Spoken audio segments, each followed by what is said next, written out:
Chapter 13. Saul was 30 years old when he became king, and he reigned over Israel 42 years. Saul chose 3,000 men from Israel. 2,000 were with him at Michmash and in the hill country of Bethel, and 1,000 were with Jonathan at Gibeah in Benjamin. The rest of the men he sent back to their homes.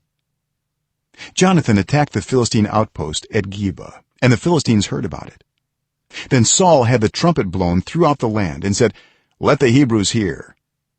So all Israel heard the news, Saul has attacked the Philistine outpost, and now Israel has become obnoxious to the Philistines.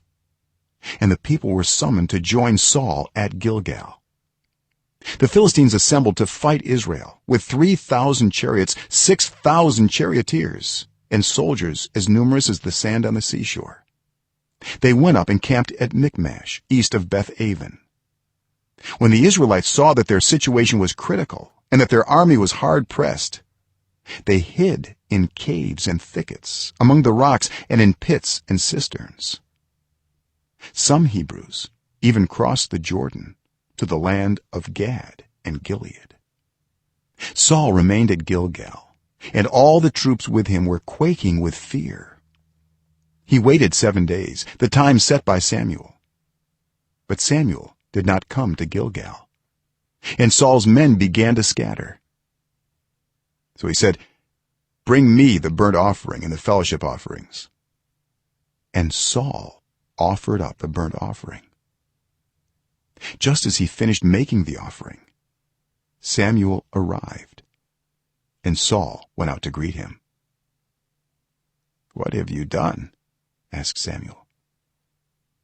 Saul replied, "When I saw that the men were scattering and that you did not come at the set time, and that the Philistines were assembling at Michmash, I thought, now the Philistines will come down against me at Gilgal, and I have not sought the Lord's favor, so I felt compelled to offer the burnt offering."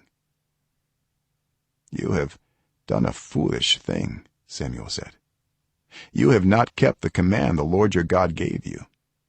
If you had, he would have established your kingdom over Israel for all time. But now your kingdom will not endure. The Lord has sought out a man after his own heart and appointed him ruler of his people, because you have not kept the Lord's command."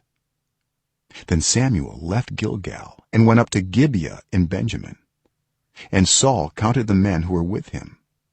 They numbered about 600.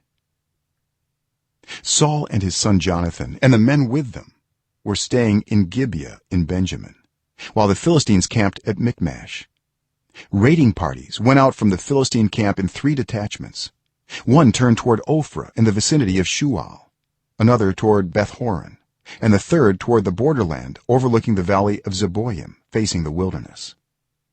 Not a blacksmith could be found in the whole land of Israel, because the Philistines had said, "Otherwise the Hebrews will make swords or spears."